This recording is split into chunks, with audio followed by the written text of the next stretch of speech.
Oh, what the fuck? Oh, I didn't notice that. Is one of you joining a second time? Not me. What the It's like he's in the somebody just popped into the waiting room in the last couple of minutes. Not I. Who is it? Oh, it's gotta be. It's probably. Is it us somehow? I bet it's Rossi.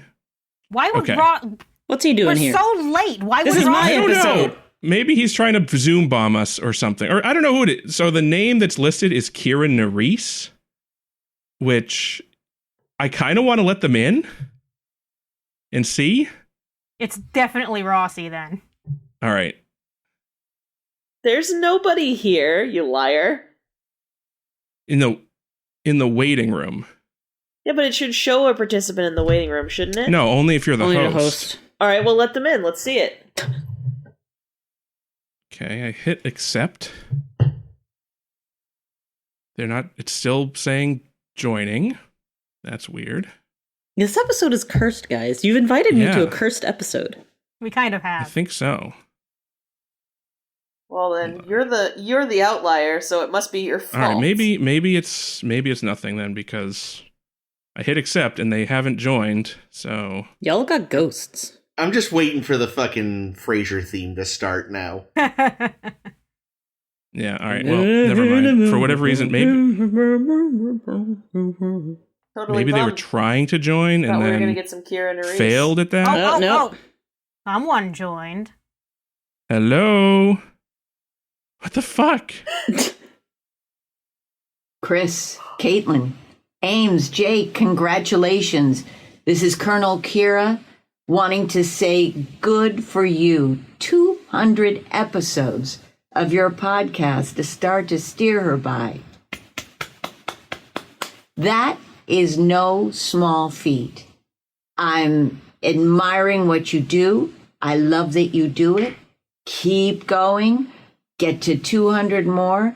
I'm going to go check you out, and I hope a lot of other people do too. Sending you all my love. I'm glad she Zoom bombed us. And then she just went away. What the fuck, Kira? You don't even hang around to talk with us? She's gonna go check us out. She just said. I guess so. Wow. See, this that is was why I wanted to see unexpected. your face, Chris. There goes my plan to one day get a cameo for Caitlin from her. You still can. Richard Karn it is. Wait, so what just happened? I mean, I know it was a cameo, but was she really here? No, I think they that were was a recording. pre-recorded Okay. That's what I thought. Oh my god. That's why you cared about my face. Crying. Oh, and I'm hidden. Yep, of course you Again. are. It's fine. Well, we can't see it. We can't see it. It's not. The video isn't recorded, so it's okay. Well, I wanted to see. Really, I wanted to see Caitlin because I knew Caitlin would lose her mind. She did. Yeah. Oh god, please don't actually check it out. Yeah, that's what I said. I was like, oh god, please don't. The episodes we currently have up are some of the good ones. And our 200th episode anniversary spectacular, for those of you who haven't checked it out yet, is absolutely awesome. How you doing, Oh Caitlin? no, Caitlin needs to recover. Caitlin's going to cry throughout the rest of this episode. I am gonna cry. No, I was helping Jake set this up because he said, I want to test if this will work on Zoom. And then I started crying, so. Do we have access to that video? Yeah, Can I watch it again? I have the video. I wasn't actually having audition problems. I was having problems getting that video. Oh, you're such a sneak. I expected that's what it was, too. All right. Anyway, yeah, I She's do all have for the Glenn. video. So if you want it, and if you want to share it, I will send it to you. Yeah, thank you very much. I think we should share it. I think it's absolutely lovely. And I think Kira is like the perfect choice because she's such a sweetheart.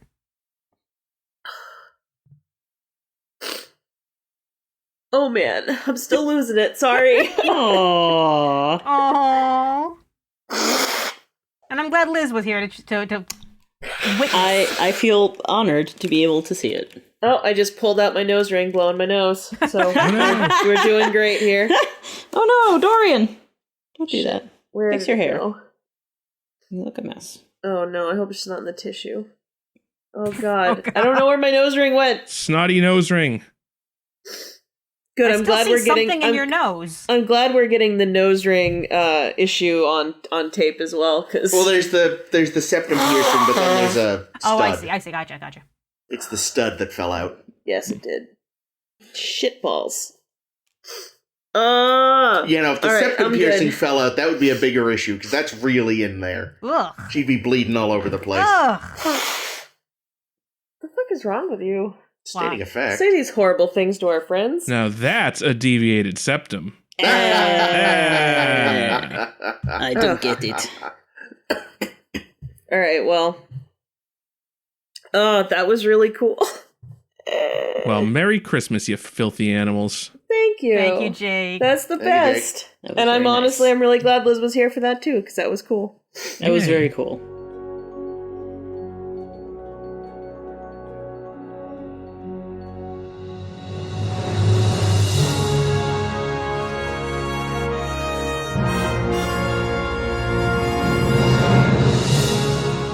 All right.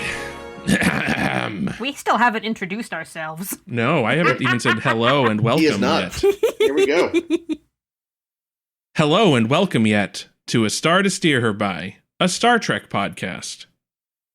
My name is Jake, and I'm joined by... Chris. Ames. And Caitlin. And Liz! Liz is here. And Nana visitor. Oh, no, I'm sorry. I'm not going to be able to live up to that. Bye, Liz. Hi, Okay, Liz. Welcome bye. to the See ya. show. This is episode 202, Ow. Ow! Yay! and we will be talking about 2 episodes of... I was going to say A Star to Steer Her By. We'll be talking about Also our that. 2 episodes of A Star to Steer Her By. So go back and listen to those, and then we'll talk about them. It's going to be episodes 37 and, 103. I Yep. didn't agree with Chris in that episode. Oh God, that's what we're gonna be if Star Trek ever ends. Because we're not gonna stop doing this podcast. We're just gonna have to start getting all meta. But no, we are actually watching 2 episodes of Deep Space Nine. 9. 9. Number 9. Deep Space 99999. The episodes we'll be talking about this week are Dr. Bashir. Dr. Bashir, I presume. We'll be talking about that one. And A Simple Investigation. A simple investigation. Not so simple, though, is it? Anyway, in Dr. Bashir, I presume, Dr. Bashir is presumed innocent until proven guilty. Or is he? Because it sounds like it's his dad who's guilty Whoa. of doing con shit. Anyway, Con no, C-O-N. the station is visited by Dr. Louis Zimmerman, played by the EMH from Voyager, and he shows up to say, hey, I'm working on a new version of the EMH. Oh, by the way, I'm the guy that invented the EMH, and I'm working on a new version of it, and you've been selected, Dr. Bashir, to be the new model for the EMH. Although this is not an EMH, it's an LMH for long-term medical thing. So, Thing doesn't start with an H. Hing. Oh, yeah, Hing. Hing. anyway, Scottish. so they start. So he's kind of abrasive and kind of a douche, Dr. Zimmerman, that is. But he's really like pressing in to get details of Julian's life in order to make the hologram as authentic as possible. So he's interviewing everybody, all of Julian's friends. He's getting Both of creepy Lita's with tits. Lita. He sees her Lita's and wants to motorboat. Nah. And he does all these interviews, and then finally he's like, "Oh, I want to interview your parents." And Bashir's like, "No, don't do that. They're assholes." So then Dr. Zimmerman, that is, calls Julian's parents, I guess, and is like, "Hey, get your asses out here. I need to interview you, stat." So they show up, and his dad's kind of got this like, I don't know if it's like a they were trying to do like a lower class They accent were. with him, trying Oh, to yeah, make he's him definitely seem Cockney. He's cocky. Yeah. AF. but not the parents you would imagine for Julian. I don't think. So turns out Julian's like, "Don't you talk to the doctor. Don't you tell him anything about the secret genetic engineering you had done on me, which was fucking illegal." And his dad's like, I would never do that, son. I would sweep this chimney, though. So then his dad goes to sick bay, like he feels bad. They have this fight. So he goes to sick bay and he sees Julian. He's like, Oi, governor, I just want to tell you that I won't tell the doctor about the secret illegal thing, genetic engineering thing we did to you. So don't worry about it. Oi, governor, cheers. And then he leaves. And, oh no, that wasn't Julian he was talking to. It was the test version of the hologram. And Miles and the Dr. Zimmerman heard all of it. Uh-oh. So it turns out that Julian has actually been genetically engineered. He was a dum-dum as a kid, putting round blocks in the square block hole and vice versa. It was terrible. And his parents are like, well, we can't have this dum-dum kid. And I'm shady, speaking as the father here. I'm a shady bloke, so I'm gonna go off planet and bring this little baby, and we're gonna put him up in the and then we're gonna turn him into genetics, Yep. and if the bobbies ever catch us, we'll be scoobity-doos. So Accurate. that's basically how the scene exactly played what out. it was, and your impression is spot on. Complete with the swinging arm movement. That is the required way to pronounce Cockney. So yeah, so it turns out his dad and his mom too, but probably mostly his dad, because his mom seems fairly normal, but the dad seems like a real piece of work. Had him genetically engineered because he was underperforming all of his childhood stuff. And that's why Julian is smart. But that's really fucking illegal in the Federation because of con and shit. So Julian's like, well, now that my secret's out, I'm going to be barred from Starfleet and my dad's going to be executed. But it turns out it wasn't all that bad after all, because the only consequence is that his dad has to go to a minimum security prison for a couple of years, which, I'm imagining minimum security prison in Federation times is not so bad. Especially, as Chris pointed out, in New Zealand, it's probably lovely. Yeah, he's fucking going on the Lord of the Rings tour. Jesus. Ooh. That's actually his sentence. He has to guide the tours. That's dressed right. As a hobbit. He has to work in Hobbiton. He has to live in one of the Hobbit holes, so he'll always be banging his head on things. That sounds right. But anyway, and Julian gets to stay in Starfleet, but he's not going to be a magic hologram man. He's just going to be plain old, genetically perfect Julian. And he lets Miles win at darts. Darts. What about our B plot, Jake? Oh, and our B plot... So Rom is having some trouble working up the courage to talk to Lita about how he wants to motorboat her. And Lita really wants to be motorboated by Rom, but instead that snaggletooth? Yikes. I know, right? Instead it's old Dr. Zim that wants to do the motoring. You might say Dr. Zim is invading their relationship. Hey. Wow. So anyway, Lita keeps like dropping massive hints to Rom, like, please, come on to me, make a pass at me, god damn it. Seriously, she's all but written it on her forehead. But Rom keeps chickening out at the last minute. And then at the very last minute, she's just about to leave the station with Dr. Zimmerman to go to his motorboat marina. Oh. And just as they're about to board the shuttle, Rom runs in and says, "No, I love you." And she's like, "I love you too. I'm also Mickey Mouse." Wow. And they live happily ever after, I guess. And Dr. Zimmerman is really broken up about it until he realizes that, I could just make a hologram model. It doesn't even have to have a face. Oh no. I just hope I forgot Chase Masterson. I hope for Chase Masterson's sake they had Mac Grodenchik remove the false teeth before the kiss. Oof.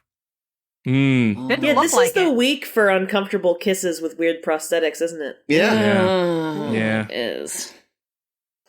Yeah, and it's weird with this B plot. Let's start with the B plot a little bit here, because I assumed they were kind of already seeing each other. Yeah, I kind of thought that too. Yeah, they look to have just been kind of buddies. Because many episodes ago, Lita said, I thought she said she was seeing Rom. No, I think she was interested in Rom? she was attracted to Rom. She said on Reddit She that she was left attracted to him. Bashir because she had feelings for Rom. Yeah. But apparently she's still stuck in like 1956 where like she has to wait for him to ask her to the sock hop or some shit. It's probably a Bajoran thing. No, it's a no, this show is written by men thing. Like Yeah, I know. That's we more had accurate. men of a certain age. If we had to write it off in universe, we could explain it that way. Bajorans do have a lot of weird protocols and stuff. Also, way to like set up a weird false dichotomy in this episode to be like, well, if it can't be Rom, it has to be Dr. Zimmerman, and she has to leave. Yeah. I don't know if that's true. I'm pretty sure she could just not go with either of them if she doesn't want Well, to. that's true, but on the other hand, Dr. Zimmerman was going to give her, a good opportunity career-wise that she Her own wasn't going to cafe. get on but Deep she was Space going to be Nine. a captive woman for him. Yeah, in Like, exchange basically in exchange, she would have given up all of her friends and life and social life, and the only person she would know there would be a guy who's creeping on her that she may or may not like. That's right. And then she would be able to get if she's away from running- him after that. If she's running her own cafe, presumably she could afford her own apartment. Presumably, but then she would still be stuck living with him around. There's an implication in this episode. Yeah, it's like that's either gross. Either It she is. stays here and gets creeped on by her current boss, or goes to Jupiter Station and gets creeped on by Dr. Zimmerman. Either way, it's awful. Well, Quark wasn't even just creeping on her. This episode, he was like super negging her, Yeah, he telling was. her like He was how in rare she's form. just a body and she's not intelligent, and how his esteem of his brother is quite high in spite of him like being in Starfleet, because he's like he needs a woman with brains as well as a hot bod. I think it's just more him not wanting Rom to have her. It's like for both of these episodes this week, it's like someone remembered that Quark was a creeper and just shitty to women back in like season 1. Yeah. They're like, well, let's not forget that. Remember that time that having sex with him was part of the contract? Let's bring that back. It's really hard to. Who missed that? Yeah. I didn't. Like, it's nice to have a flaw like that, but at the same time, they're not doing a good job of blending it with the personality we've come to appreciate from Well, it's like like the character we've come to know and love. No, not at all. They spent 5 years making him better, and then they're just like, Yeah. Well, also, I think the fact that there's no consequences to it, like he can just be a shithead with impunity now. Yeah. I mean, the women in this episode in general are just sort of there. Like Lita is the most active one, and even then she's actively there. She's actively like, I'm here, reminding you to do something and ask me out. And then Amsha Bashir is just sort of there. She gets one monologue, which was nice, but it felt like it was too late. But we can talk about that later. Definitely. Like if she wasn't there, Bashir's mother, it wouldn't have made a difference. Nothing because would have changed. the only thing anybody paid attention to was the father. Yeah, because he had personality, and they just forgot to write a personality for her. Well, he's also an actual screen actor, and she was not. But, yeah, I looked her up. What's the deal? Did your book explain where they found her? Yes, they did. Here's the deal. But I do want to still go back to the Rom thing, but let's talk this for a hot second. The woman who played Amsha Bashir was, I'm going to pronounce this wrong and I apologize, Fadwa El Gindi, who was actually a professor of anthropology at one of the universities out there, who did community theater. And since it is apparently very difficult to find an Arab-presenting actress, they kind of found her and said, here's one who will do a role, because I guess I guess acting is looked down upon in Islam, and there aren't very many Muslim actresses that you will see. And they found her doing community theater, and she came in and was very nervous. I think she still did a lovely job with the role she was given. I thought so too. That does explain, though, why they didn't write her a bigger role, I guess.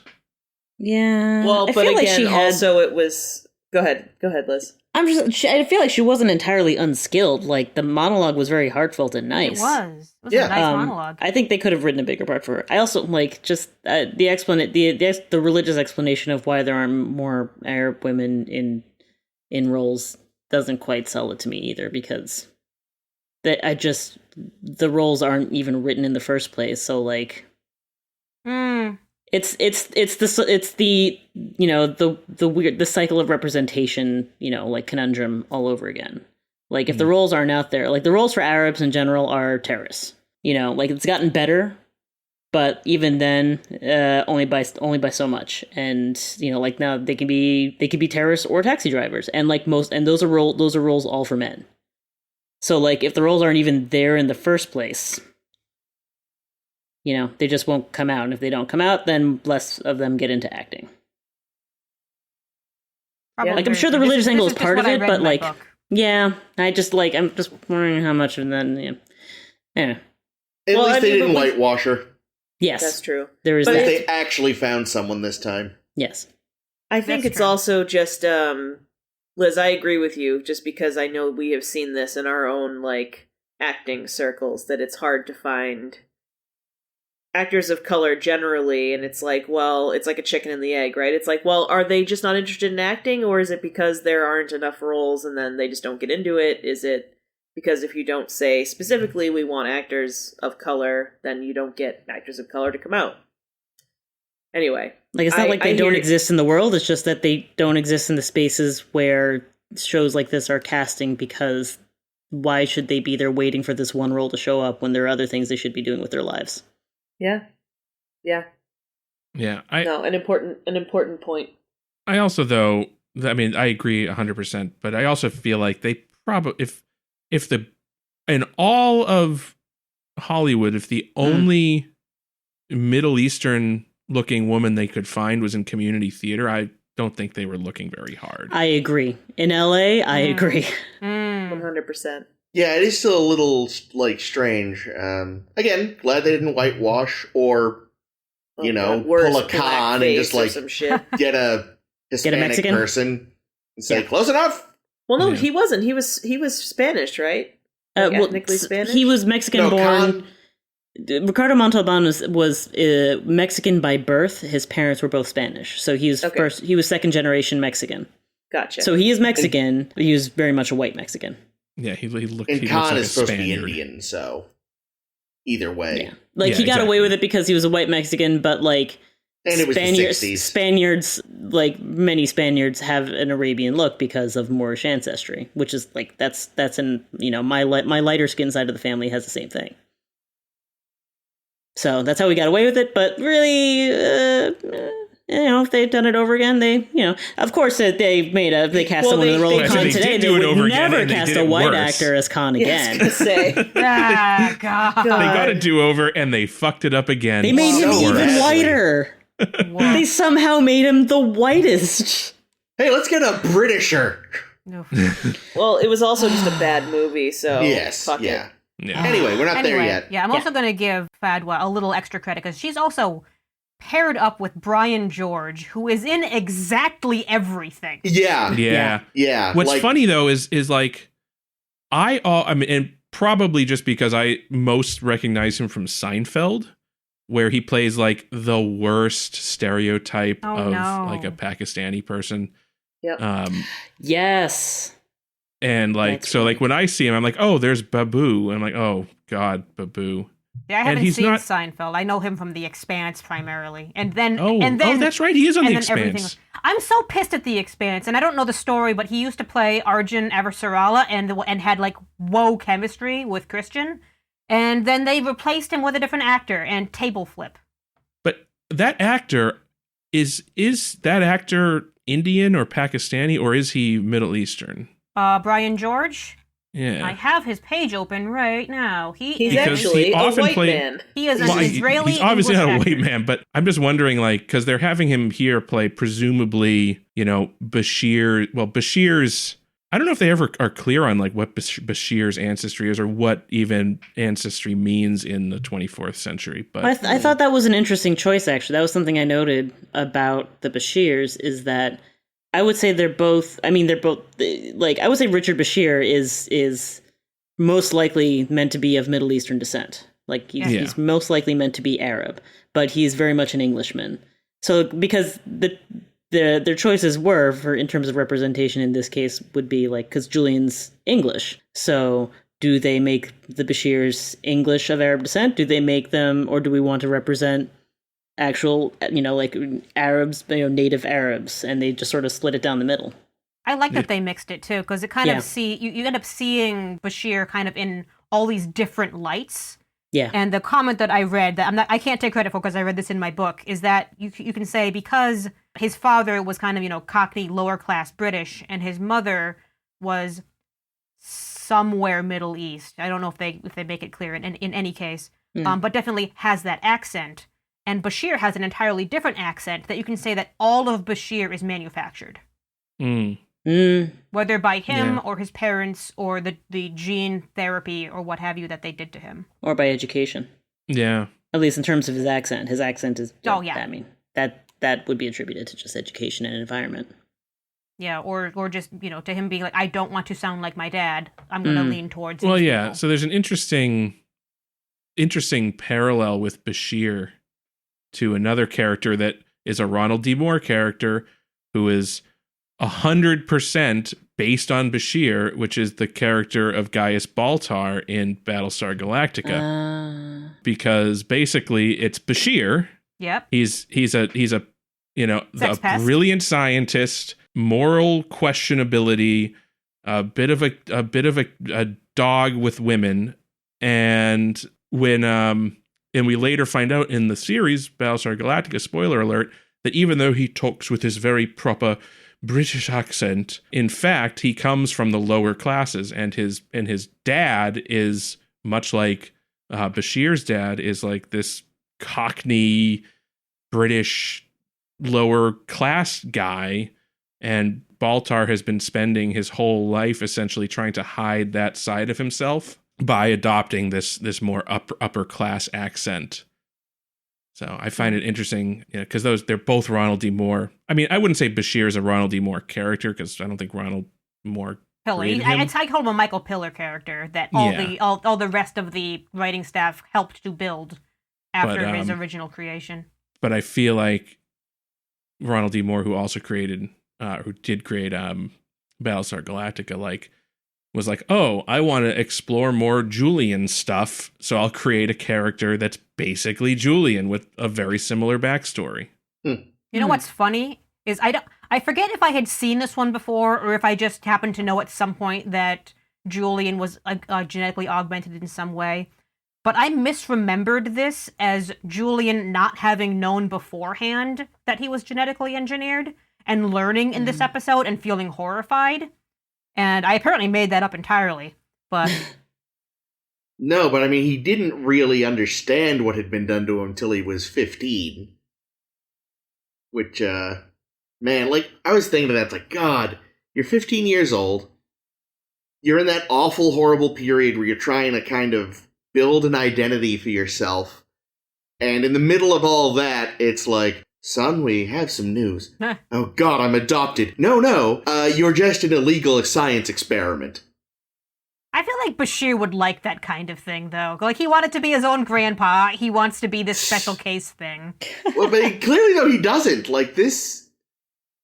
He is clearly deeply upset. As far as he's concerned, he's not even the person he was born as. This gave him an existential crisis that he's been carrying for 17 years now. I mean, he calls himself a freak. Yeah, he calls himself Julian instead of Jules, and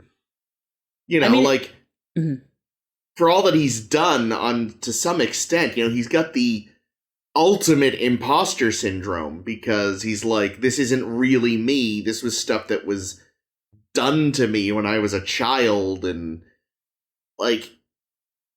it in a weird way, totally explains a lot of young Julian.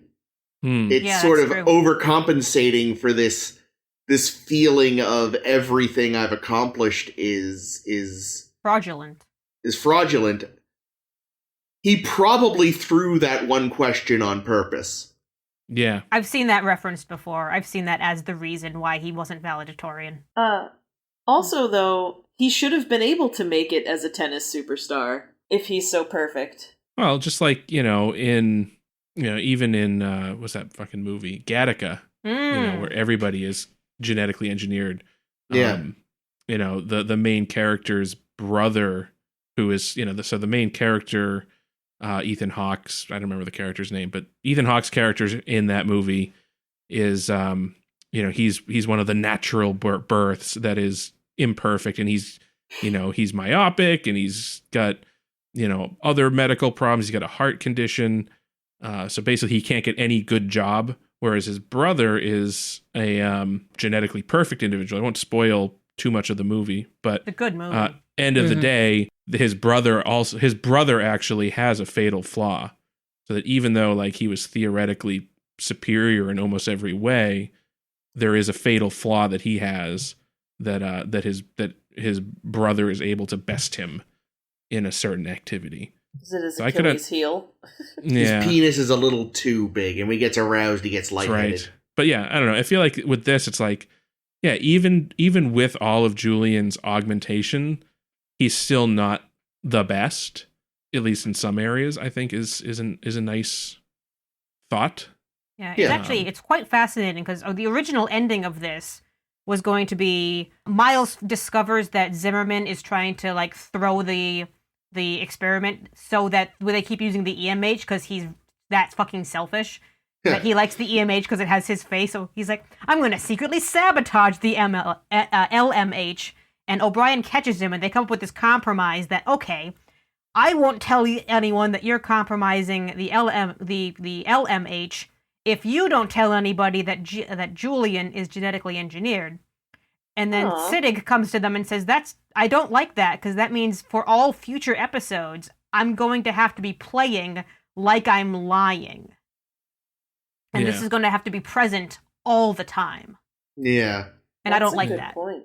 And it also, like... That's also just dumb. Look too ahead, but this does have an impact on the show going forward, and there are other episodes that kind of build on this idea about his genetic it's fascinating. Manipulation. You mean aside from him whipping O'Brien's ass at darts every time from now on? That's right. He damn well better. Well, no, now he's halfway behind a plinth, so that's even things out. Yeah. I really loved that, because as they were going back to darts, I was like, some genetically engineered, perfect human, he can't even whip O'Brien at darts, and then they started having the conversation about how he's just been going easy on him, and I was like, alright, good.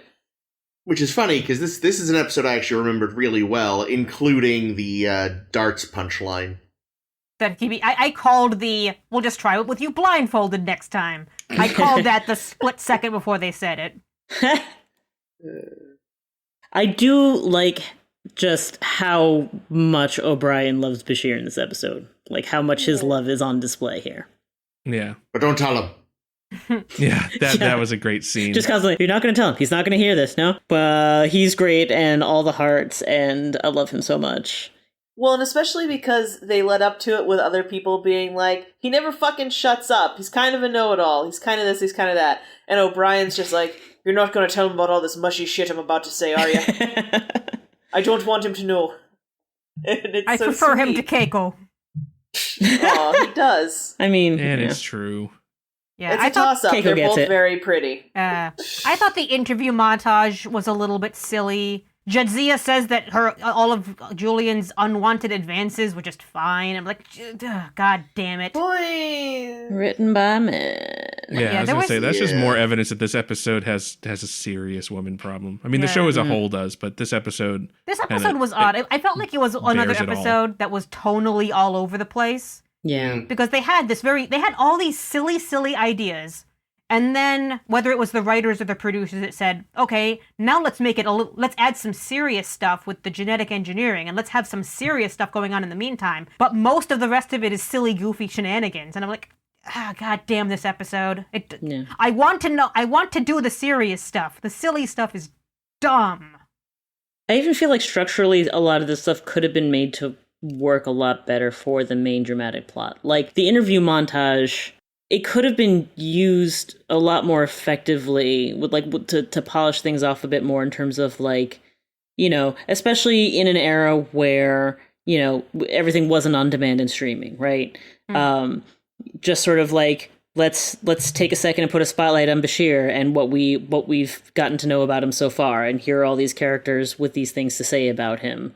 And then now that we've reviewed all of that, let us reveal what's, this imposter aspect to him, this fraudulent aspect to him that undermines everything about him. Is it also an odd choice when you're making a medical hologram program to base it on just one person and make it effectively a double, or make it effectively, a doppelganger of one person, instead of trying to make it a composite of many people and all of their different attributes and traits? I felt like it was forced in that regard. It made no sense. It felt like it was done just to give an excuse to peer into Bashir's personal life when it's we want to have all his favorite foods and whatnot so that he feels like a complete person. Okay, yeah, but now every ship it's just going to become a thing where everyone knows the LMH's favorite food when why can't this be customizable depending on the personality of the crew and the personality of the ship? And then we get Rios and Picard and it's all good. Well, also, why couldn't they just, have a variety of different potential personality traits and it's just randomized or something, right? Because different medical staff, different crew in general, it should be customizable and malleable. And what's interesting is, it's kind of a shame that we're not watching this concurrently with Voyager because I don't want to say too much, but I think we kind of have to. We can't avoid talking a little bit about the EMH, right? Because in Voyager, there, spoiler alert, there is a character who is the EMH, and it's played by Robert Picardo, the same actor that plays Dr. Zimmerman. Like the Sungs. And and it's true. When the EMH first is brought online in Voyager, he's very much no personality. He's kind of like Zimmerman, abrasive and just gets pissed off if you leave the room with forget to turn him off when you leave.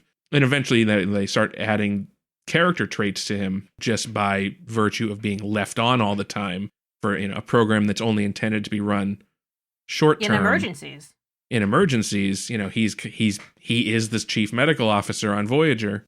So it's interesting, they talk in this, and obviously in universe, they have no idea that Voyager is even a ship that still exists. The Voyager is presumed lost. Yeah.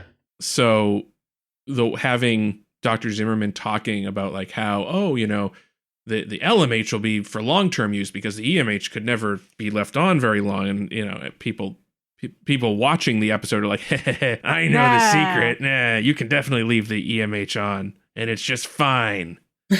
I did like the brief appearance of an EMH being like, wait a minute, who's this asshole? Yeah. You get rid of me?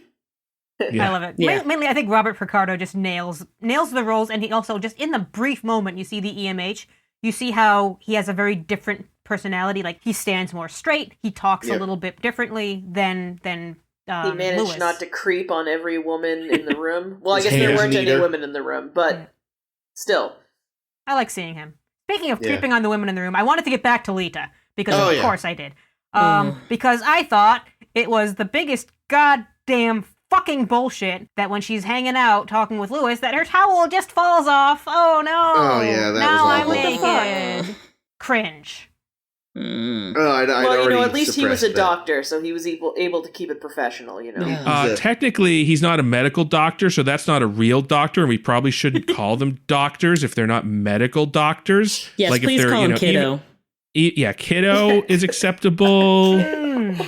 Or any other patronizing term, please use that in place of doctor for non-medical doctors. Thank you. Topical. Hey, it'll still be topical when this episode airs. Yeah, it's going to be topical for at least the next 4 years. Yeah, I was going to say, it's going to continue to be glad, though, topical. Can I just say, just aside, yes, politics corner? Yes, we usually do. Well, if these are the types of scandals we're going to be getting, thank God. Okay? Because yes, it's stupid, it's petty, but like whether or not you could call the first lady a doctor, that is such a better fucking scandal than grab her by the pussy. Can really like.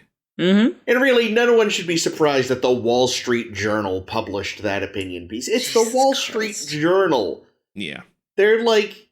Are they owned by News Corp? I don't even know, but they've always been ultra-conservative because they're the Wall Street Journal. Yeah. All right, well, I'm ready to shit on women some more, because I also wanted to bring up Prinadora. Prinadora, Rom's first wife, whom we hear the story of in the most convoluted way ever. When Quark says, "You remember your first wife, Prinadora?" Well, I'm going to tell you the story anyway, because the audience needs to know. I'm like, God damn it, writers. I did find it really interesting. It never occurred to me how, but it's like, you can have just a term marriage contract because you want a kid. It makes sense for the Ferengi, to be entirely honest. It makes entire sense. Not only had I not thought about that as a concept, I somehow had never even thought, yes, Rom must at some point have procreated, being that he has a child. Mm. So I was like, oh yeah, I guess he must have done the deed at some point. Yuck. Gross. But again, Thanks, this show. Yes, it's more shitty Ferengi stuff, and we know that like Ferengi culture in general is kind of shitty, not to be racist, but it is. But I think, I don't know.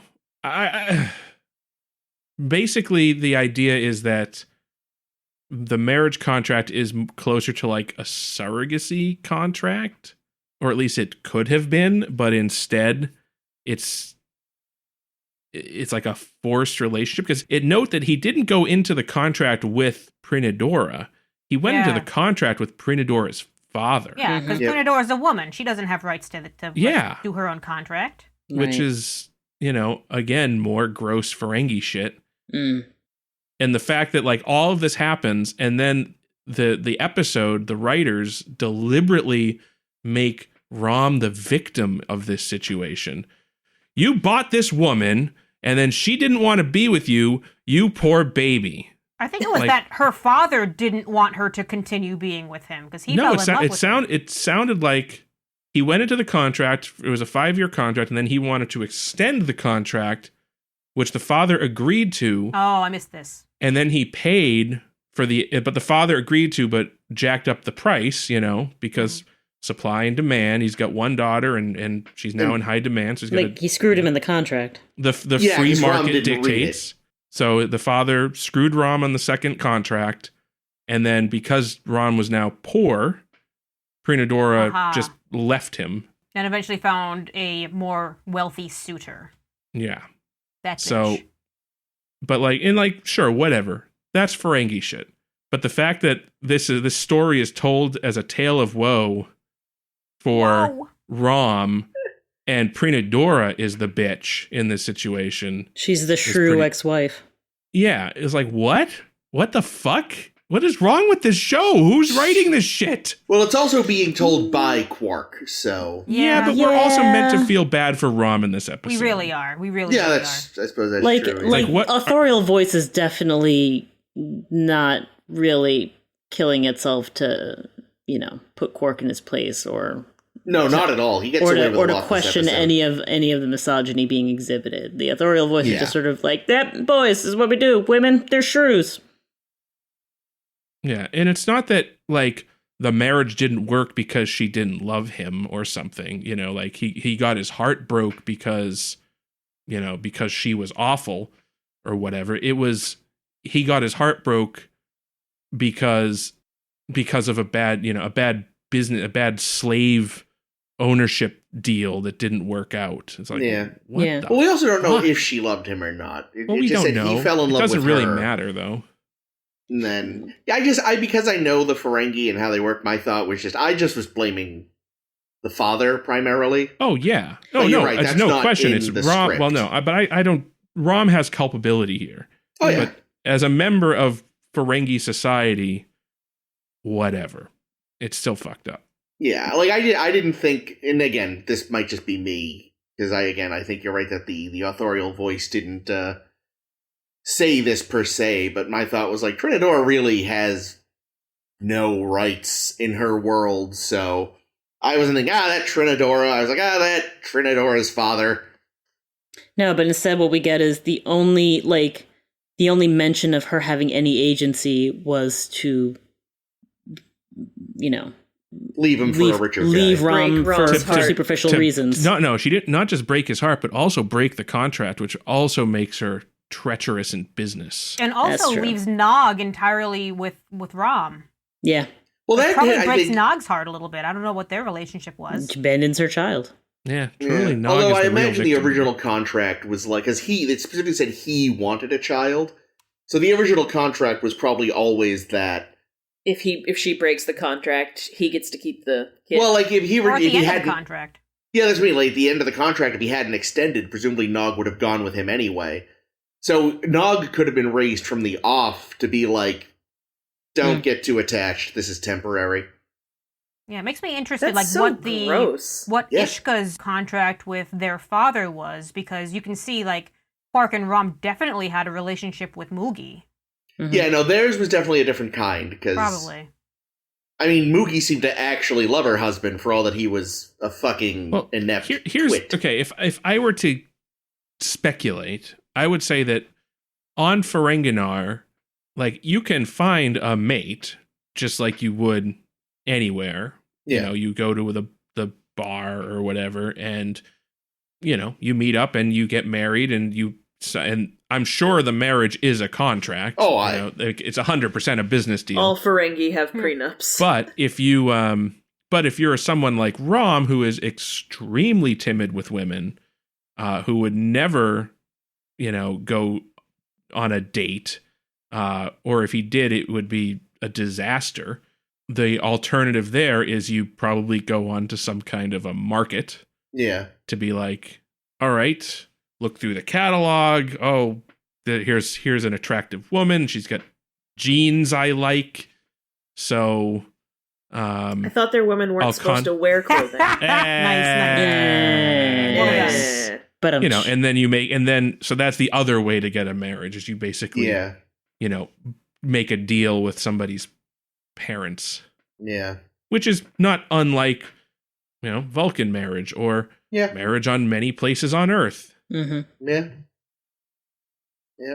Yeah, I have the funnest fun fact about Prinadora. Oh yeah. I'll probably bring her up again in the future because in a future episode she was supposed to appear. Oh. We never do actually see Prinadora, and apologies for that. I'm sure it would have been an interesting storyline. So I'll bring her up again in that regard. But since they did have Prinadora cast for that role, she did eventually start touring conventions as Prinadora, and they would act out the scene that would have been in that episode. What? In the little segment they used to do called the Ferengi Family Hour. Which sounds absolutely adorable. And Yes. at one point, the actress Lolita Fatjo, not sure if I'm pronouncing that right, was engaged to Max Grodenchik. Wait a minute. She already works on the show. Yeah, What? Yeah. She's She was- like. On what? she's like a behind the scenes type. Yeah. Yeah. Because I've noticed her name in the credits before because it's such a weird name. That isn't just meet cute. That's, dare I say, Prinadorable. Okay, so if they were just going to, Wow. if they were just going I to, love you, games. Caitlin. Thank you, Ames. I love you too. I would say it would be pretty weird if like some random actress was like, yes, I was cast in a show brief, but the episode never filmed or the storyline got dropped, but I'm going to still appear at conventions. Yeah, it does That's a make it little look strange. weird. I think I'm going to try that. I'm just going to show up and be like, well, you see. I was the original person cast for Captain Pike in Discovery, Ooh. but shows. the dates didn't work out, so they ended up going with Anson Mount. But I was there first. I just like Jake, to point you'd But if out. she also actually be able worked to on the sell show, because you have like, all that the makes more actual, you have all of the uniforms, so you actually probably could True. really sell it. True. Yeah. Oh wow. She was actually. I didn't realize that she worked on TNG. She worked on Voyager, Oh, First okay. Contact. All right. She's legit. She gets a Yeah, pass. no, she's legit. Holy crap. Well, I hope that Ferengi Family Hour exists on YouTube somewhere. yeah, we 'cause should that try to sounds find it. delightful. We should. That could be a 10 forward. See, all of this was far more interesting than just the way it was covered in the episode itself.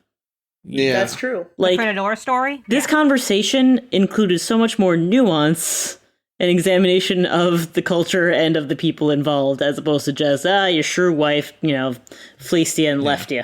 That Like, Well, bitch. remember too, though, that it's coming from Quark, who is Yeah, an but unreliable again, as we narrator said, who- Like, the authorial voice is not helping.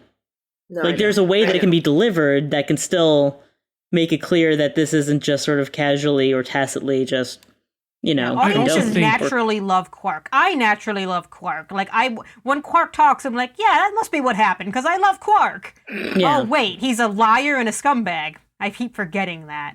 Well, I think, like, my natural reaction, though, is that I really don't like Rom. So I was just kind of like, I don't blame that bitch. I would have left. Fuck him.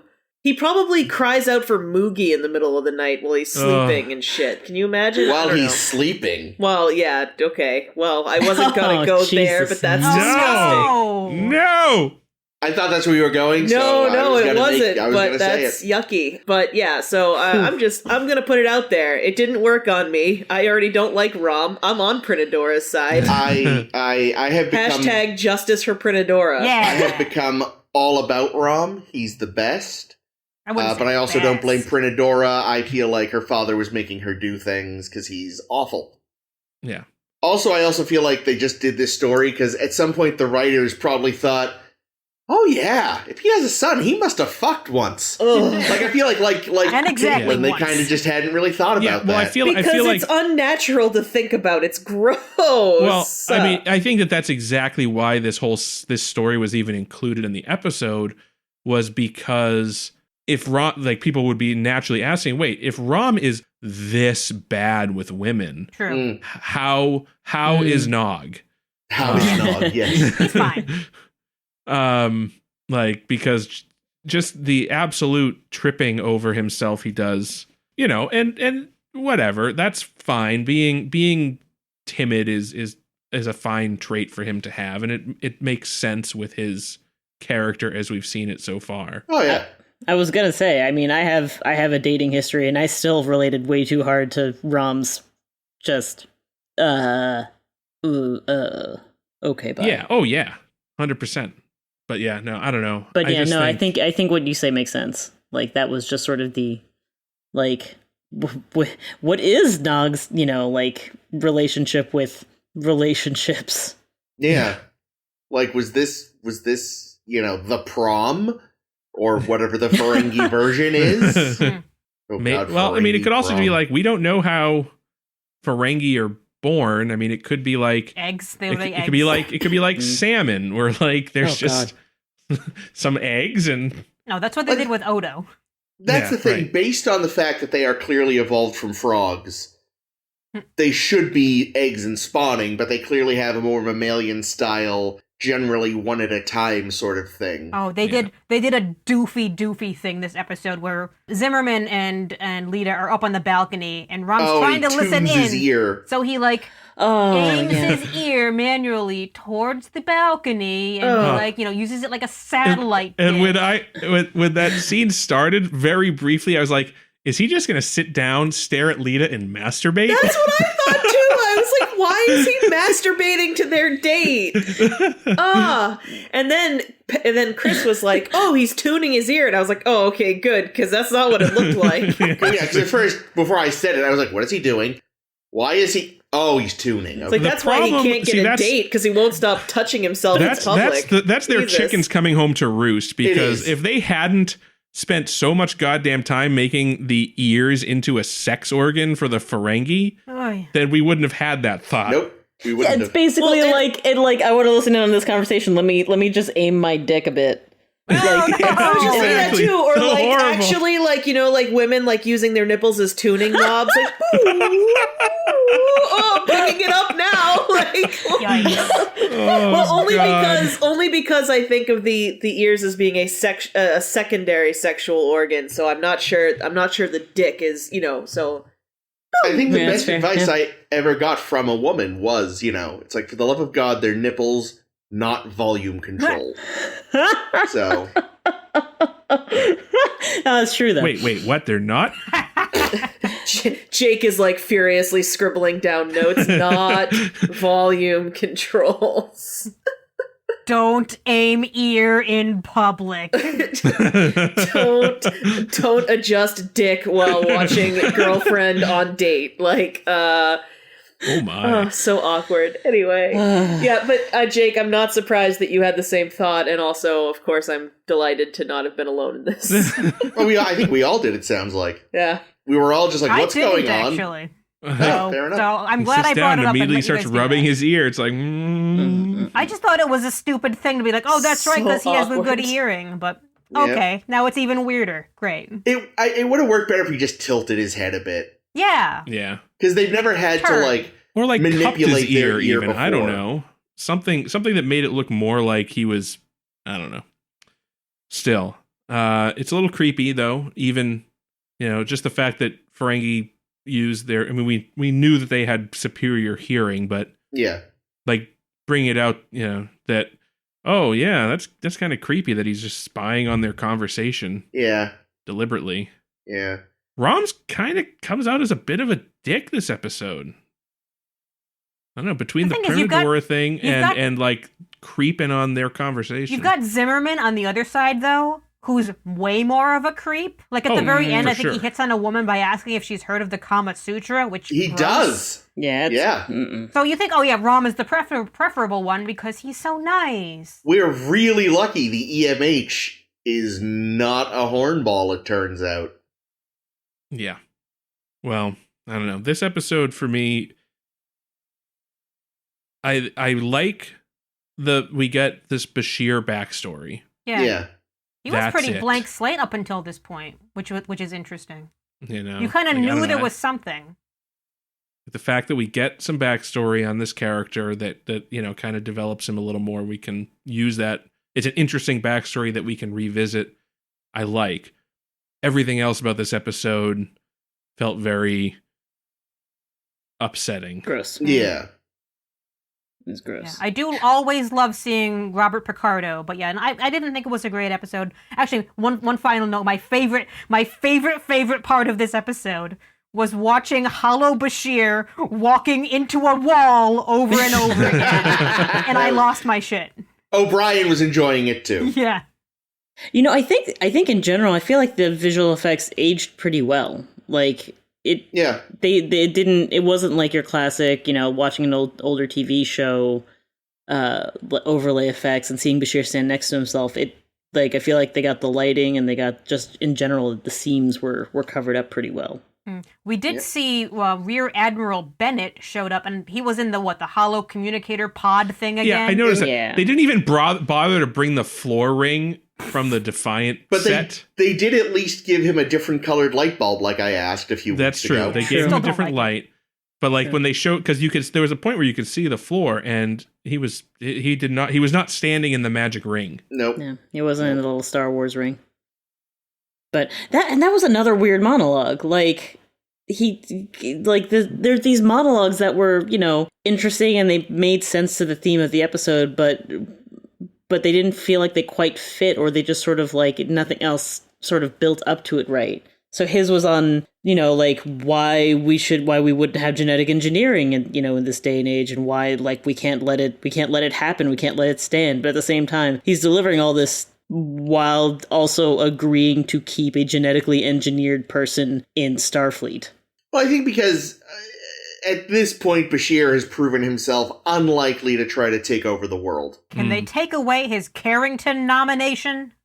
They also sterilized him. Oh no! They also, now that I think of it, drowned his father. No! Because remember, New Zealand doesn't exist anymore. That's true. right. That's right. Wait, yeah, what?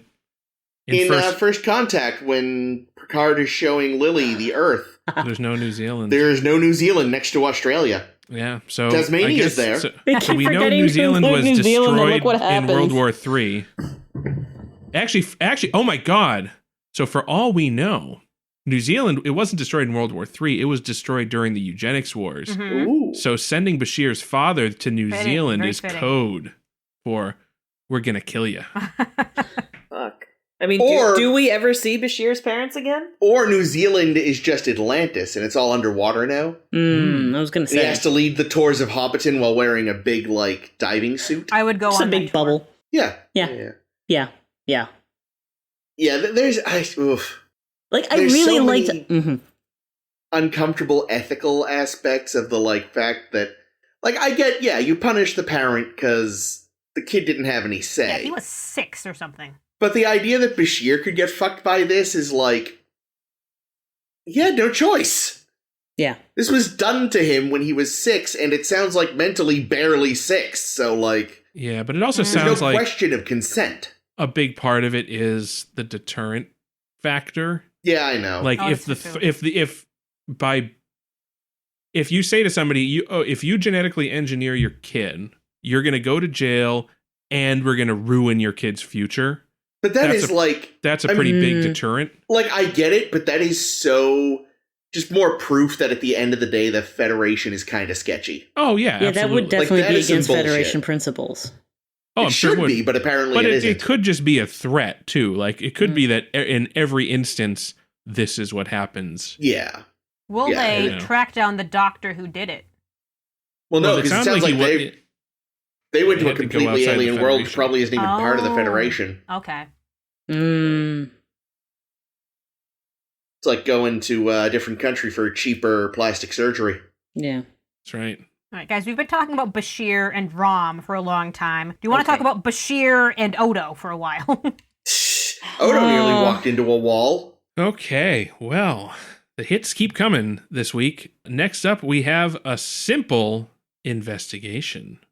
Dun dun dun. All right, we're going to begin wait, with I just this thought one. of it. I have it. I'm God sorry. damn it.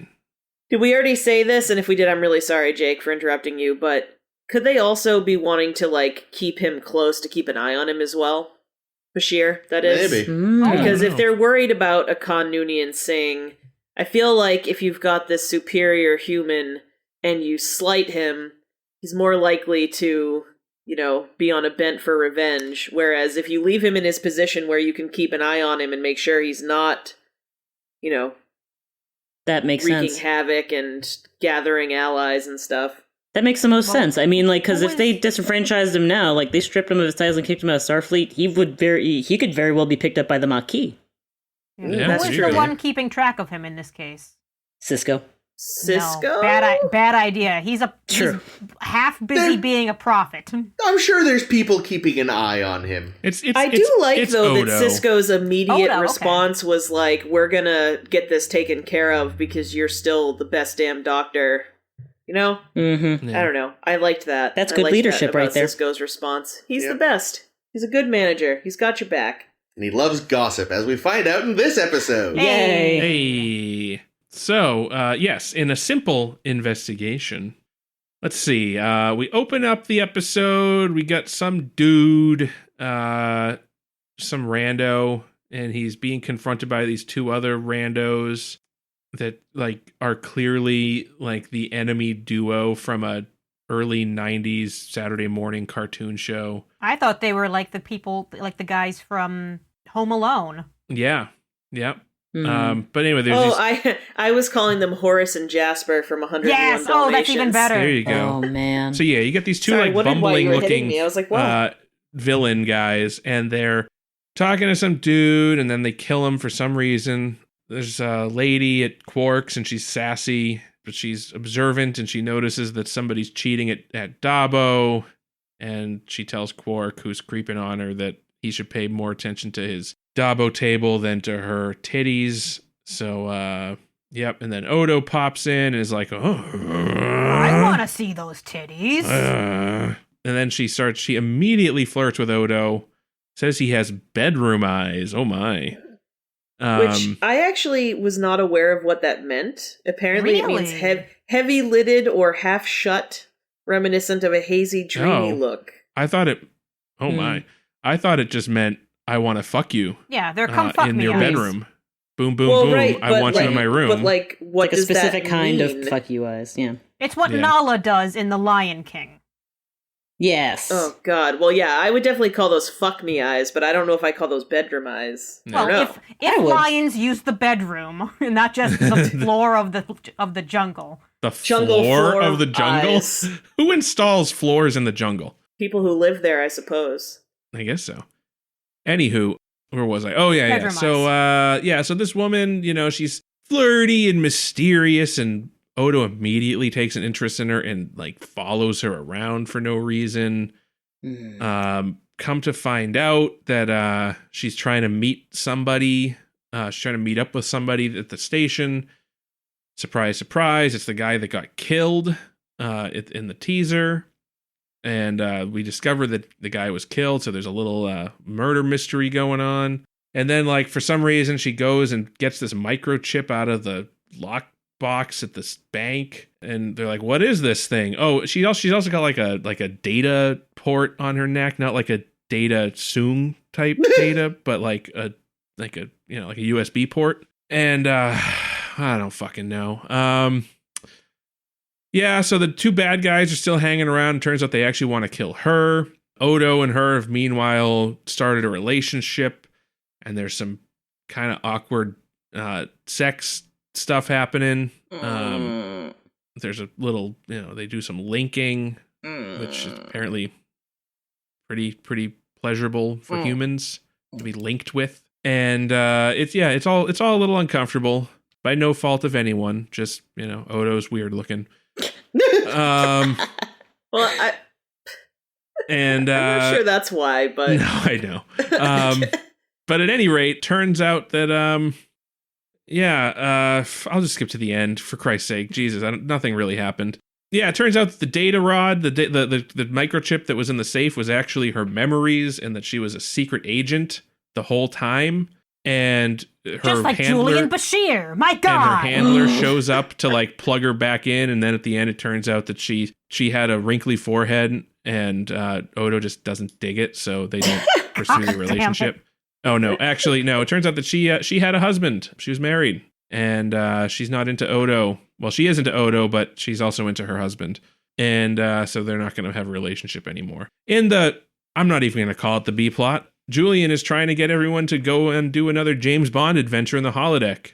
And Miles is upset that he has to play Eye Patch Guy that he didn't actually play in the other one, because those wasn't actually Miles. It was just a hologram that looked like Miles. Yeah. But Bashir decided that Miles is the Eye Patch Guy now. It suits him. Well, he does do a good job, yeah. So yeah, there's a few little interludes, I guess, in the episode. There's one where Odo is hanging onto a moving limousine, talking to Bashir about his lady troubles. Yeah, why? And then like, because Bashir was distracted by Odo, he ends up getting caught by Miles, and the game is ruined. Miles, which was kind of fun. Like, that was the fun scene in the episode. The rest of it was, I don't fucking know. I really enjoyed how Miles went between voices, because he's like, never heard of that. Oh, hi, Constable. Yeah, that was cute. That was a good touch. It was just like the most like, I've just walked into the middle of a LARP. Oh, hey, how's it going? Yeah. I want to start off by apologizing to Liz, because I know when we did Our Man Bashir a million years ago, and I referred to this episode as, oh yeah, the next time that we're doing more Bond stuff. Only we can't call it Bond stuff because lawsuit. Mm-hmm. So I invited Liz to be like, hey, we're going to do more Bond stuff. Oh, it's like a scene and a half. Sorry, Liz. I thought there'd be more. But it's okay, because we had a real Bashir episode, too, so. Oh, that's yeah. True. Yeah. Because when you're like, oh, yeah, come back for the second one. I'm like, I don't think they really did another full episode of that. And then when it was set up in the beginning, I was like, oh, okay. I saw it referenced because this, obviously, as I mentioned, like, they're not allowed to talk to, like, make big Bond parallels anymore, because the first time it turned out was a bad idea. There are parody laws, MGM, you fucks. Yeah, I like that they don't even name the character when they're talking about it at the beginning. When they're talking about who Julian would play. It's just like, yes, I know. Of course I'm going to play that character. So you think when he was clinging to the Klingons limo, hey. When he was clinging to the limo, like Odo's bottom half was like a red wagon or something? Oh yeah, just squeaking along. I don't know. Could Odo actually make? That's a good question. Could he make a wheel? Or, you know what it because is? he'd have to, because the axis, but here's the thing, like the axle Oh, it's not connected to him. is not like the wheel has to spin on the axle. So would That's a good once he question. formed the wheel, like he could be the axle, but if he formed the wheel, would the wheel revert to gelatinous state because it's not technically? I mean, there's connected always to at him. least some contact between components. Yeah, but I don't know how changeling shit. Maybe works. if he kept his concentration up real hard, it would just keep destroying and recreating the wheel as it's moving. Maybe. Oh, but he's Or- concentrating too hard on his boner at the moment, so. Alternately, he just made the bottom of his feet ice, and he was just skating along, like, woo! Or he was Flintstoning the whole time. That's possible. Maybe Or he he had a just he parasail. was the whole limo the whole time. Oh, there it is. and he was But the in the limo holodeck. has wheels. That's true. That's true. No, he was the window. Ah. I don't know. I found it was actually somehow sadder that, you know, she didn't know who she was, and that was kind of what broke things off, as opposed to, like, she's just a lying con person. Like, I was ready for that. It's like, oh, Odo, what are you doing? You're blinded by your boner. Like, come on, man. This isn't going to end well. And it's like, oh no, I wasn't prepared for this, and now I'm sad. Yeah, I remember feeling like she should either be a con person or she gets killed somehow. Like See. I would not have foreseen the ending that they went with. You know what's That is stupid? some- I had another stupid thought because, you know, as the last one, I misremembered that Julian didn't know he was augmented. In this one, even though I had read the synopsis beforehand and I'm watching it just because the whole tone of the episode is, let's do a noir again, but not have it actually be noir-y, just the character is noir-y. Yeah. I thought that it was a holo program and that because Odo didn't want to play with Julian's holo program, that this whole thing happened to be a holo program and that she was never real. I mean, she wasn't real, sort of. She was, like, what was this race called again? Idanian. Danian. Yeah, the Idanians. The Idanians pull some Cardassian-level shit for their intelligence. Well, they gotta take down the Orion Syndicate. It's Yeah, hard. the fucking Orion Syndicate. They gotta stop blue-balling us on the Orion Syndicate and just fucking show us something. God damn. I mean, they had her go full total recall, basically. Yeah, Yeah, that was that's fun. what it, basically. I feel like that's not It's like- that far off from, like, I mean, you know, like, even in the real world, you know, they're not exactly amnesiac about it, but, like, when you look at, like, illegals in espionage, like in The Americans. Yeah, sleeper, that's true. sleeper agents. Yeah. But I mean, it's you know, but this is that sci-fi version of we are literally going to wipe your memory because we have the tech. Mm-hmm. Yeah, and that's interesting. I just felt like I don't know what I didn't like about this episode, except that it just didn't work. Like the whole yes, her memory was wiped so that she could be this sleeper agent thing is interesting, and yes, her having a relationship with Odo was very nice. They had chemistry. I liked them together, but just overall, all of it meshing together, it just felt like it wanted to be noir, but wasn't pulling off noir. Yeah. And it wasn't meshing into the non-noir setting enough, like into the Maybe, Trek and maybe setting. it was that also every single fucking line that came out of her mouth was a come on. It was so Yeah. much. Oh my God, all of them. It was too much. I have multiple lines quoted here where I'm like, Oh, good. someone in the writer's Tell me. room is very pleased with themselves. Tell me these lines. Oh, like, just like, are you telling me you're doing this out of the kindness of your heart? I don't have a heart. Could have fooled me. Or the one where actually just like went, oh, was, I don't want to cry. The dead don't cry. Oh god, see, I wrote down, oh, are you going to strip search me? Oh, Jesus. Oh, gross. Everything about that relationship feels incredibly inappropriate anyway. Like, you don't fuck someone who's in witness protection, Yeah, right? well, I mean, I wouldn't think. Yeah. I mean, I don't think. I mean, he didn't know that she was in witness protection. He put her in witness protection. You mean in his witness? That's what I mean. Yes. Yeah, that's what I yeah. mean, though. That's fucked up. He's like, you're in protective custody. It just feels like a weird Oh yeah, beaming power situation. Yeah, where no, she's emotionally her into his psychologically quarters vulnerable. to be like, here's a safe place to hide. Yeah. Yeah. So he No, you're right. It's initially definitely. thinks He Want to initially hang out on my thinks- jungle gym? Thanks. It feels a little quid pro quo, I guess, is what I mean. It's You're like, not well, I'm wrong. going to protect you, but also we should fuck. Yeah, It's like, because it's not eh. like she can, like, her alternative is to be thrown out into the cold again. Right. Yeah. So Exactly. Odo initially thinks that she's just looking for her daughter, and that this guy Tovid Rem, who got murdered the hell out of, has info on where her daughter is. Which is Then he- such a noir, like, Well, I don't think setup. he really Revealed. believes her, though, because he follows her. So I don't think he actually believes I that. don't know. But then it's revealed, oh no, it's because she's in the Orion Syndicate, and she wants out and has info on Drame, the big Orion Syndicate boss. Yeah. And then it's revealed that there's an additional twist. Too many Yeah. twists. Yeah, I don't think. Yeah, obviously, there wasn't a daughter. No. That You was know, her but- lie. And then there was the lie that was her memories, which were a lie. And then there was the actual truth, which for all we know is just more lies. Yeah. Well, But except like that- honestly, I agree though that like the noir aspect of this episode didn't work, and I think the reason is that they didn't lean enough into the noir. Maybe. Like in their previous noir episode, you know, I don't remember what it was called, but it was the one where Odo was investigating the murder, Yeah. the old murder in the The one apothecary with shop. Deep throat, but not really deep throat. It was like bright eyes.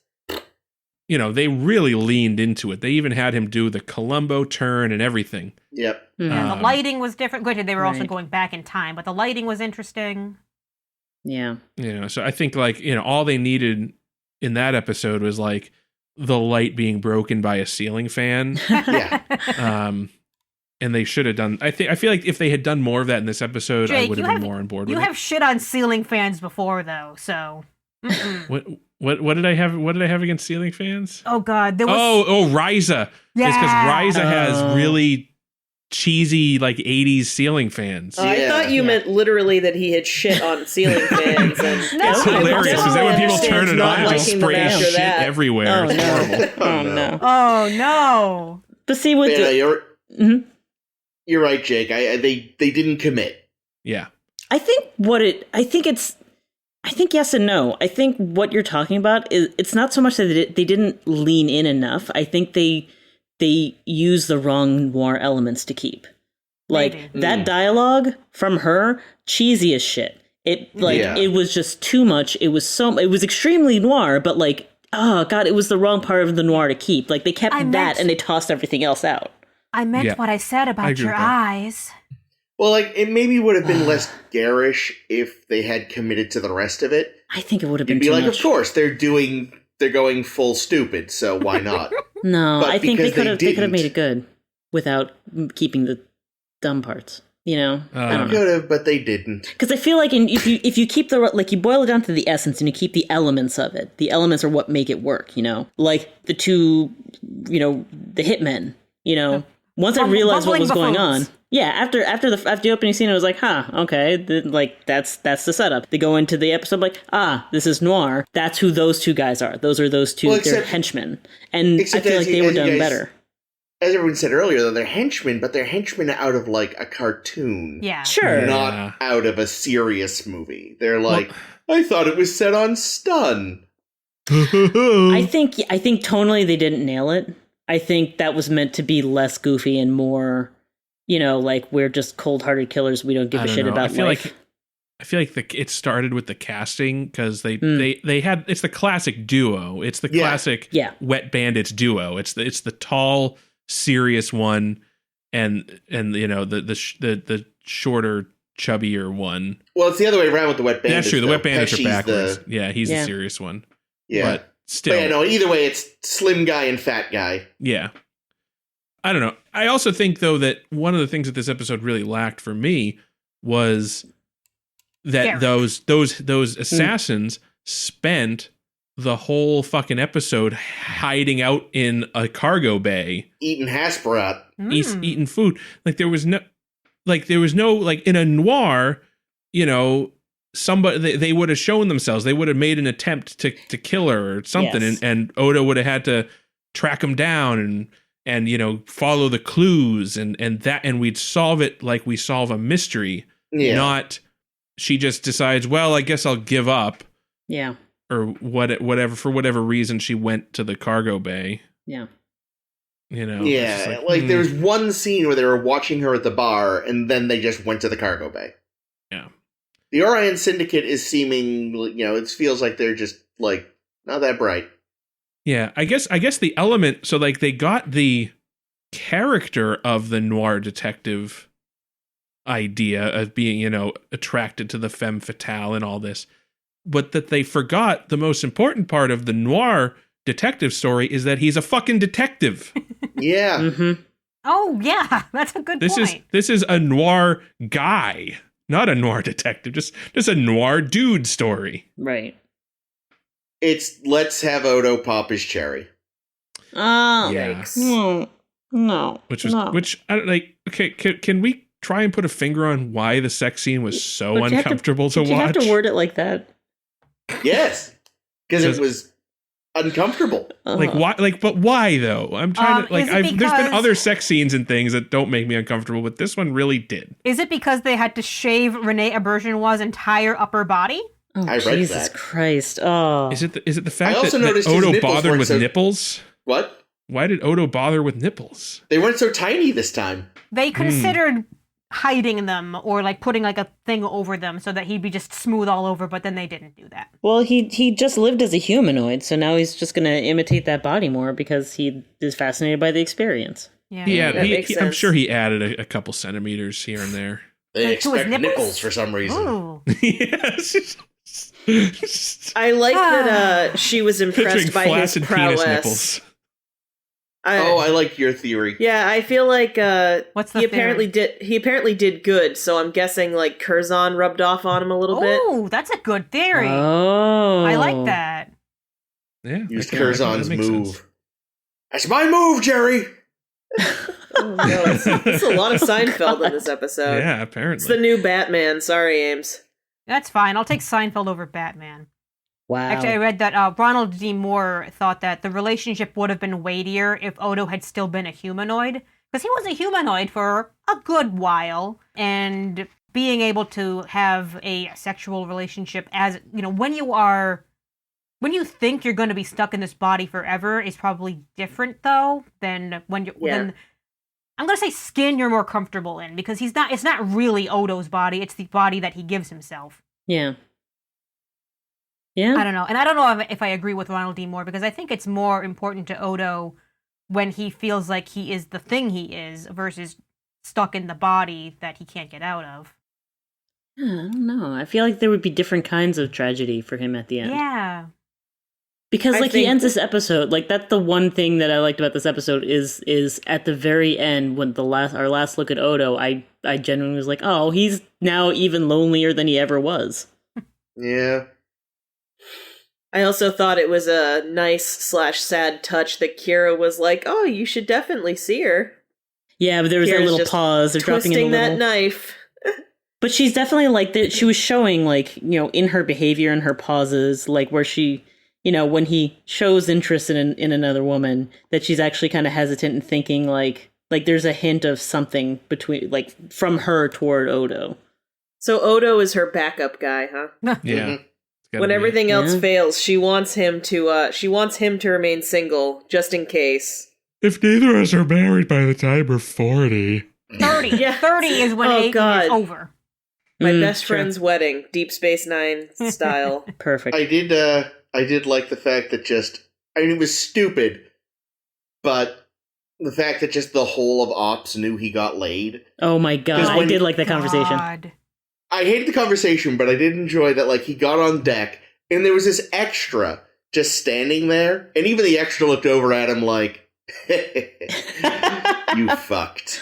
What's kind of dumb about that? So in the scene prior, when he goes into just some random quarters and said, this is where Alrissa's going to be staying, and then they beam over, it's so that the fucking hitmen don't know where she is.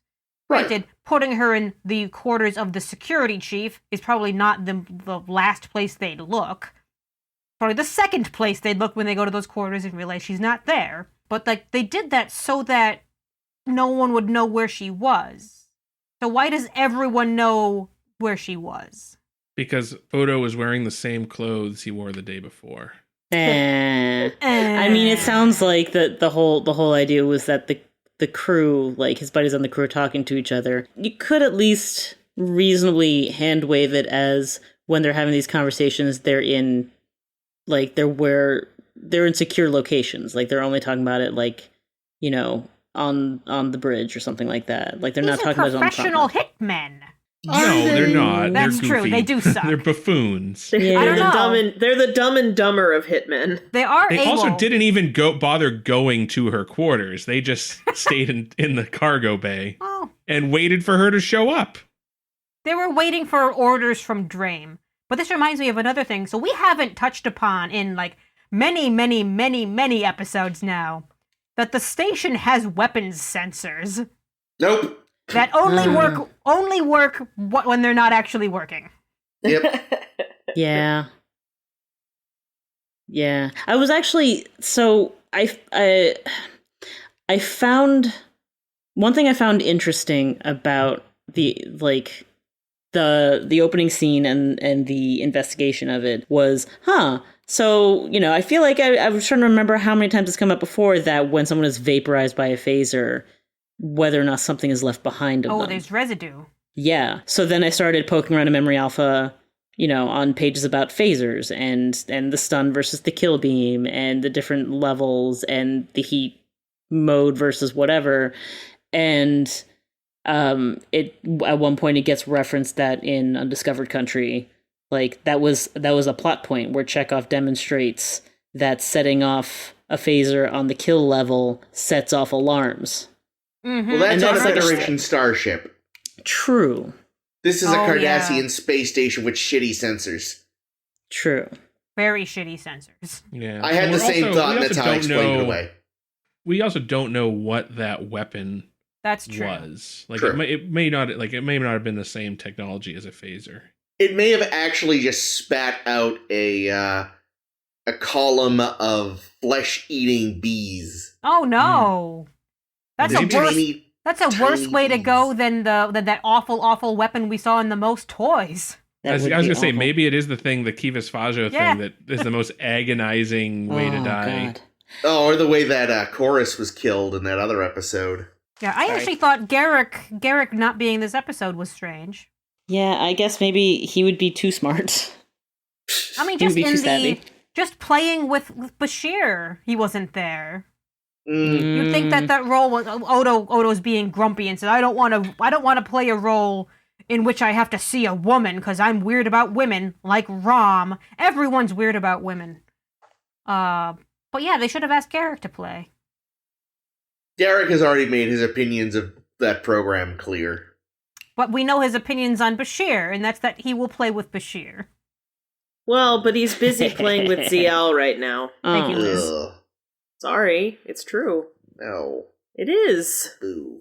Oh, whatever. I don't approve. I didn't say I approved. I know. I just wanted to say that I don't. Chris. Hashtag nobody cares about your boner. I will say, I think another favorite moment, going back to the crew gossip, is when Cisco walks in. Oh, yeah. And they're That's like, oh, he was with a nice. woman last night. And he's like, yeah, he was like, a woman? That's nice. I loved it. I That loved is the his one part of that reaction. scene I approved of, It was aside from very- the extra. It was so Avery Brooks. Yeah, It was, love he exactly. wasn't it. even in character. That's just what Avery Brooks would do. Well, that was Cisco regressing to being with Curzon back in the day. So Worf, See, it's just more proof that he pulled some Curzon moves. Worf is there, being a wet blanket as he usually is, saying you shouldn't be gossiping on the bridge. But Rightly it's very so. clear that he secretly really wants to gossip with them. I did. Oh God, though. Like now, anytime he opens his mouth, like my note as soon as he opened his mouth this time was, "Oh my God, Worf." Yeah. I just want to keep being like, "Shut up, Worf. Why do I suddenly hate you more than I ever thought I would?" See? Now you understand why every time he recommended something to Picard, he was like, no, Worf, that's not necessary. Play You that order. completely get it, because you're like, shut up, Worf. He still hasn't recovered from the Risa episode. I still haven't Ugh. recovered from the Risa episode. No one ever will. Mm. He was just such a dildo. Like, that was a turn I did not expect, and it was very upsetting. Yeah, no, that's Him I siding really with liked terrorists? Worf. Yeah. Yeah, I really liked Worf up until then, and I'm one of the few who really liked him with Troy, and, like, I was like, yeah, you know what, I'm okay with that. Like, I have stanned Worf, and now I feel like he's betrayed me with his bullshit. Yeah, no, that episode is like... And treating sex workers like trash. Like, fuck you, Worf. That episode really is just better forgotten. Yeah. Well, I liked it, so fuck that you. was... Anyway. Wait, how could you like the episode if it made you hate Worf so much? Oh, I thought you said that relationship is better No, forgotten. that episode Oh, is better yes, forgotten. no, that episode sucked. Fuck that episode. What were you going to say, Jake?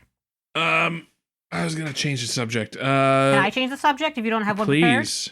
All right, so the thing that I found typically interesting, because I'm me, hello, I'm Ames, was, so Orissa has this data port in her neck. Yeah. And we learn that, and we don't know if this is the real story or this is the implant story, but we learned that she used to, like, do basically cam girl stuff. Yeah. And the line was, I let men into my mind for money. And that's a really, like, Black Mirror kind of concept that I'm like, damn, Black Mirror should do that, and that would be a great episode. But I thought that was, like, it's a very interesting concept. It's also where you can see that the internet was clearly starting to become a big thing in the real world, and now Star Trek's trying to pretend it always existed. Yeah. Yeah, I mean, it's an interesting concept. The context in which it was brought up was not my favorite because I was already like, it's a Black Mirror concept, not it's a Star Trek like the concept itself. Like, sure, I mean, I think there definitely could have been. Like, there definitely can be ways to explore it even in a Star Trek concept, but, like, in this case, I was already not enjoying the way that the femme fatale trope was being invoked, and it went from her being, like, you know, the very old school, you know, I had to give up my child because, you know, morals, you know, translated into Star Trek. Now it's a tragic sex worker angle. Okay, well, what's we're a doing nice that woman now. like you doing with a data port? Oh, That's a Jesus bad. That's what he said. That is a line from the show. That is that is exactly what he Gross. said. Yep. All I could think of was the VR sex from... from Demolition Man? Yeah. Oh, yeah. Oh, No, Jesus. still haven't seen Demolition Man. It's a damn We good should movie. do Demolition Man. There's VR sex? Mhm. I'm in. I mean, you don't see much. don't It's see all it. weird flashing lights, and it's Oh. unpleasant. Well, that's lame. It's very pleasant. Yeah. Sly Stallone isn't going for it, though. Which, considering he started in porn, he should have been better at that. Did I Yeah. know that? Yeah, he started off in porn. Don't know if you knew that. I knew it, though, and I think I found out about it because it was like Death Race was like his first real film, wasn't it? Outside Yeah. of the pornographies. I think you Oh, still wow. see him naked in it. In Death Race? I think so. No. I feel like there's a big orgy scene or something. I think you see his hog. Oh, Lord. What? I could be wrong. I feel like I would remember You that. know, Speaking of orgy it's scenes. only because it's the 70s that I'll allow you to call it a hog. Oh, that's why I did. Like, it is not a hog anymore. It's only a hog in the 70s. That's right. No, speaking of orgy scenes, so after our weird sex night, Odo mentions to Orissa, like, I've had what would be the equivalent of a sexual experience before on my home world. Mhm. What was he referring to? When he the linked joining up the with link? the female Yeah, changeling, I'm maybe? guessing. Is And they, that like, shook sexual? hands? I mean, he seemed to be getting off on it in that episode. I'd never considered that they would consider it sexual. I know we joked that it was sexual. It might I be don't think- that. It I might- also thought of that female changeling as his mom, so that really fucks everything up. I feel like he's probably making a comparison without it necessarily being a one-to-one comparison. Why is he Yeah, making maybe. that comparison? Like, Because she asked. yeah, to try and quantify, you know, like to try and make a connection, to try and quantify like what he's experienced and what he understands humanoids try to get out of a sexual experience. Oh, so like that idea of like, because it was more like intimate than sexual. Then. Yeah, I Yeah. think that's okay, probably that makes better. more sense. That's what I That would did think. not come across in the scene for me. No, it was a little the way it was worded. Yeah, the dialogue in this Didn't work. episode has problems, Yeah, For no, sure. it's not good. with the exception of that's nice. I don't know. I did love all of Miles's jokes as Falcon. They were all great. Yeah, it's true. This is why you shouldn't stop for hitchhikers. Lovely. Good job, Miles. Uh-huh. Hi, I wish Odo. we could see. I wish we could see more of that character because that was delightful. They should, I think there just should be. do I another think we should Arm write and to Bashir. CBS and say we need a spinoff of Yeah. the Dr. Bashir and Miles O'Brien spy thriller. Mm. Not even in the Star Trek universe. It's just a James Bond-esque show. Perfect. I'd be down. As long as we get more Noah. Yep. Yeah. Is Avery Brooks retired from acting? Because I haven't seen him in something in years. Oh, Avery Brooks. Anybody Didn't know? he retire? That's what I was asking. Oh, I thought he did. I hope I didn't not. realize that. I feel like I heard I don't even remember where I read it, but I feel like I read somewhere something about like he wouldn't do a Cisco show. He's in retirement. Well, something. I know So that it's he's probably the like Star I know Trek he's shitposting retired from group. Star Trek. Like he's been pretty clear that he doesn't want to return to that character. Really? I feel like that's I don't know. Maybe it'll come up. I'm sure when we're done watching the show, we'll watch the documentary, and maybe it'll come up in that. mm-hmm. That just feels like a damn shame. Can we have a Jake Yeah. Sisko show that we refer Yeah. to him all the time in? That's right. I mean, according to Wikipedia, his years active were 84 to 2011, so maybe he is retired? Yes, Huh. so. Yeah, I thought he was, but Yeah, I guess. Weird. I mean, that would make sense. He's a great actor, but he hasn't shown Look. up in anything in a very long time. So Everyone has a price. Get some dump trucks of money up to that man's home. listen, I tried to order a cameo from Cisco. Didn't work. It was a good cameo. that was Yeah. still the best. Yeah, I'm gonna be floating on that for the rest of the year. fair enough. We should send her this episode so that she can hear it. Oh, God. We don't even talk about Kira in this episode. She She's wasn't in it for in 2 it. minutes. I know. Yeah, it's true facts. I hope she doesn't. She doesn't listen to the show. Odd. I disagree. Yeah, as I say, we have a fan. It's We a have a new good show. fan. Yeah, a fan It would that when be- you it put would shit be on good it, to it have- spins around, gets shit everywhere. It would be good to have one fan.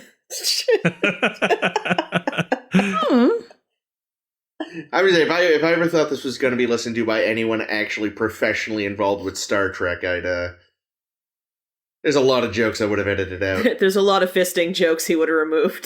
I ask you to every week, and you never do.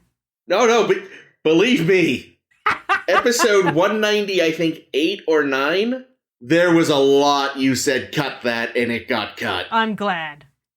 Well, I don't even remember. You what- two were in rare form. And you cut it? It was bad. Put it on even the for you blooper two. reel.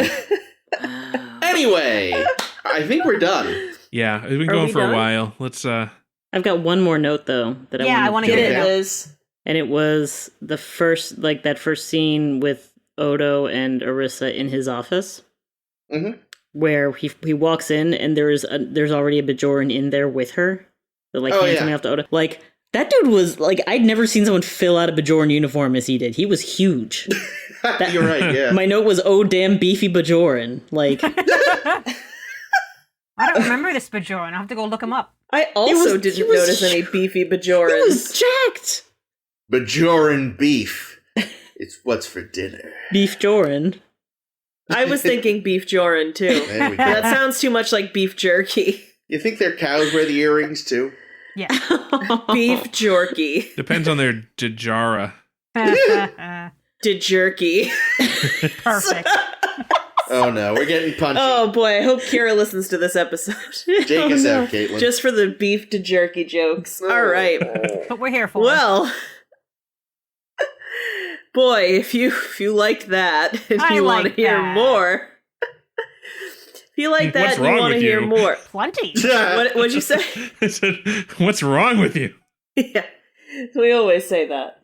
It's good. No, you know what it is? Honestly, this is the pickup artist's guide to getting more podcast listeners. We're basically just negging them. Like, that's right. Yeah, well, if you weren't so ugly, you wouldn't like this podcast. No wonder you have to listen to such this lame podcast. Anyway, no, that's terrible. But if you did like this and you want to hear more, A Star to Steer Her By is available where all fine podcasts are sold. You can find us on SoundCloud, Spotify, Google Podcasts, and Apple Podcasts, and also Twitch, Twitter. Anyway, you can find us on Switch. On your Nintendo Switch. You can find us on Facebook by searching for A Star to Steer Her By. You can also find us on Twitter and Tumblr at SSHB Podcast, or you can find our website at sshbpodcast.com. Join us next week when we will discuss 2 more episodes, Business as Usual and Ties of Blood and Water. Can't wait to see what those are about. And as usual, I have been Caitlin. I have been Jake. This has been Chris. This has been Ames. Oh, and this is once again Liz. And Liz. Thank you, Liz, as Ames said, which I talked over, sorry. Hey, thanks. Yeah, thank you, Liz, for coming and bringing some class to this podcast. Yeah. Oh, yeah. That's sure. actually what it really should have been. If you liked this and you wanted to hear more, we just want to warn you that Liz is not always here. You're welcome. All right. Well, until next week. Always be careful when you sign an extension to your marriage contract. Damn. Ouch. Ouch.